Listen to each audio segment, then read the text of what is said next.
राष्ट्र सर्वप्रथम, राष्ट्र सर्वप्रथम, राष्ट्र सर्वप्रथम, राष्ट्र सर्वप्रथम। देहरादून में उरेडा ऊर्जा एवं वैकल्पिक ऊर्जा विभाग की विभिन्न परियोजनाओं का लोकार्पण एवं शुभारंभ कार्यक्रम आयोजित किया गया। इस अवसर पर उत्तराखंड के मुख्यमंत्री पुष्कर सिंह धामी भी कार्यक्रम में मौजूद रहे। इस दौरान सीएम धामी ने सोलर पावर प्लांट व सोलर वाटर हीटर का लोकार्पण एवं मुख्यमंत्री सौर स्वरोजगार योजना के 47 लाभार्थियों को परियोजना आवंटन पत्र प्रदान किए। सीएम ने संबोधित करते हुए योजनाओं के लोकार्पण के लिए सभी को बधाई दी। उन्होंने कहा कि बढ़ती ऊर्जा की आवश्यकता को देखते हुए अन्य विकल्पों पर विचार करने की जरूरत है। इस कार्यक्रम में आप सब यहाँ पर उपस्थित हुए हैं, मैं आप सभी का अपनी ओर से स्वागत करता हूँ, आप सबका अभिनंदन करता हूँ। और आज विभिन्न योजनाएं जो यहाँ जिनका लोकार्पण हुआ है, शिलान्यास हुआ है, उन योजनाओं के लिए मैं आप सभी को और सभी प्रदेशवासियों को बहुत बधाई देता हूँ, शुभकामनाएं देता हूँ कि निश्चित रूप से आज जिस प्रकार की हमको आवश्यकता है और जब हमारा राज्य बन रहा था, राज्य बनते समय जो राज्य की मूल अवधारणा में था कि ये राज्य हमारा ऊर्जा प्रदेश बनेगा, निश्चित रूप से हम कुछ आगे बढ़े भी हैं, लेकिन अभी हमें बहुत काम करना है, इस दिशा में बहुत आगे बढ़ना है। और इसमें अक्षय ऊर्जा, उरेडा, इनका बहुत बड़ा योगदान हो सकता है। पिछले दिनों हम देख रहे हैं कि जिस प्रकार से आज ऊर्जा की हमको आवश्यकता है, वास्तव में उसके लिए हमको बहुत सारे अन्य विकल्पों पर भी विचार करना है। उसमें इस रिन्यूएबल एनर्जी का महत्व बहुत अधिक है और पूरे देश में इसका महत्व और पूरे विश्व में तेजी से बढ़ रहा है।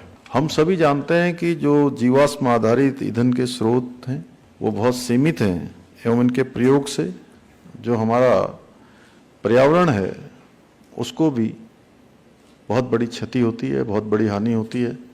और कल ही हमारा राज्य देश का नहीं, दुनिया का पहला राज्य बन गया जहां जीईपी सूचकांक इंडेक्स जो है हमने यहाँ पर शुभारंभ कर दिया।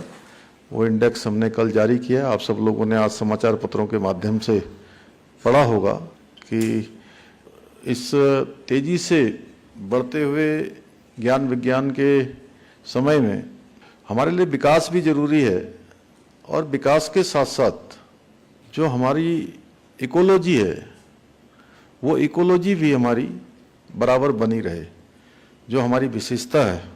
आज नवीनीकरण ऊर्जा के जो स्रोत हैं, अगर हम उसकी बात करें तो वो स्रोत भी बहुत ही असीमित हैं और ये हमारे पर्यावरण को भी बड़े स्तर पर एक तरह से मैं कहूँ संरक्षित रखने में, अपना योगदान देने में बहुत ही सक्षम हैं। इसलिए ये रिन्यूएबल एनर्जी के स्रोत, पारंपरिक जीवाश्म आधारित ईंधन के एक बेहतर जो ऑप्शन होते हैं, बेहतर जो विकल्प हैं, उसके रूप में उभरे हैं। हम सभी जानते हैं आदरणीय प्रधानमंत्री मोदी जी ने अभी ग्लासगो में संपन्न हुई COP26 की बैठक में पर्यावरण संरक्षण के प्रति जो हमारे देश की दुनिया के लिए प्रतिबद्धता है, वो प्रतिबद्धता व्यक्त की है। और आदरणीय प्रधानमंत्री जी ने भारत से जो कार्बन उत्सर्जन को खत्म करने की दिशा में महत्वपूर्ण कदम उठाते हुए पंचामृत कार्य योजना के तहत भारत में वर्ष 2030 तक 500 गीगावाट नवीनीकरण ऊर्जा उत्पादन का लक्ष्य रखा है।